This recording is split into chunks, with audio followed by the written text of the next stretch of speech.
ಏನು ಮಾಡಲ್ಲ, ಸುಮ್ಮನೆ ಕರೆಸ್ತವೆ. ಏನು ಪ್ರಾಬ್ಲಮ್ ಇಲ್ಲ, ಅವೇನು ಮಾಡಲ್ಲಣ್ಣ. ಏನು ಕಾಯಿಲೆ ಬರಲ್ಲ ಜಾಸ್ತಿ, ಏನು ಪ್ರಾಬ್ಲಮ್ ಇಲ್ಲ.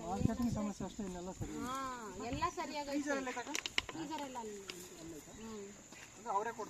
ನಾವೇ ಸಪ್ರೇಟ್, ಎಲ್ಲ ನಾವೇ. ಬಾಟ್ಲಿ ಎಲ್ಲ ನಮ್ಮದೇ. ಅವರು 1800 ಅಂತ ಕಾಣ್ತಿದ್ರು ನಮ್ಮ ಲೀಟ್ರು.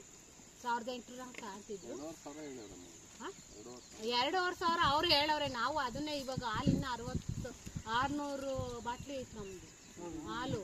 ಅವ್ರು ಹಾಲು ತಗೊಂಡೋಗಕ್ಕೂ ಗೊತ್ತಿಲ್ಲ. ನಮ್ಮ ದುಡ್ಡು ಕ್ಲಿಯರ್ ಮಾಡಿ ನಾವು ಹಾಲು ತಗೊಂಡು ಹೋಗ್ತೀವಿ ಅಂತ ಇಲ್ಲೇ ಬಿಡ್ತಾರೆ. 6 ತಿಂಗಳವರೆಗೂ ಏನಾಗಲ್ಲ. 6 ತಿಂಗಳವರೆಗೂ ಇರ್ತಾವೆ ಹಾಲೇನಾಗ, ಏನು ಪ್ರಾಬ್ಲಮ್ ಇರಲ್ಲ.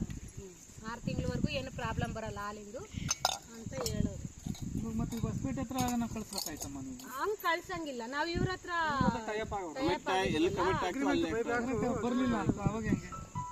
ಬರುತ್ತೆ. ಇಲ್ಲ ಬರ್ಲಿಲ್ಲ ಅಂದ್ರೆ ನಮ್ಮ ಆಸ್ತಿ ಆದ್ರೂ ಮಾರಿ, ಇಲ್ಲ ನಿಮ್ಗೆ ನಮ್ಮ ಆಸ್ತಿನೇ ಬರ್ಕೊಡ್ತೀವಿ ಅಂತ ಹೇಳೋರು.